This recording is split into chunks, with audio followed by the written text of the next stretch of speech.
বঙ্গ বিজেপির একটা অদ্ভুত ট্রেন্ড আছে, বা 2019-এর পর থেকে তৈরি হয়েছে। নিজেদের পরিশ্রমের ধান বাড়ির উঠোনে তোলার সময় এলেই নিজেরাই নিজেদের জমিতে কিছু ইঁদুর ছেড়ে দেয়। সেই ইঁদুররা ফসলের ক্ষতি করে।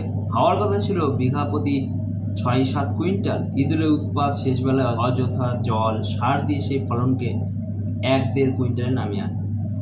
মার্চ এপ্রিলের নির্বাচন, এখনও নতুন রাজ্য কমিটির ঘোষণা নেই। সম্ভাব্য যে সমস্ত জিনিসগুলো হতে পারে এরপর: 1. মনোনয়ন শুরুর 2 দিন আগেও প্রার্থী ঠিক না করে নিল নাম না ঘোষণা করা।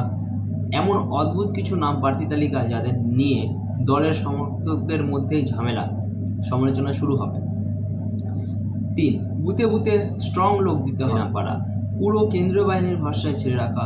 কেন্দ্রীয় বাহিনী সব ভোট চুরি আটকে দেবে এই ভাবনা থেকে। 4. খুব গুরুত্বপূর্ণভাবে ভোট গণনা কেন্দ্র শক্তিশালী ও বেশি সংখ্যায় এজেন্ট দিতে না পারা। তৃণমূল কী দুর্নীতি করেছে সেটা বারবার বলা, কিন্তু বিজেপি এলে কী উন্নয়ন হবে, কীভাবে দুর্নীতি বন্ধ হবে সেই মডেল সম্পর্কে বেশি কিছু না বলা।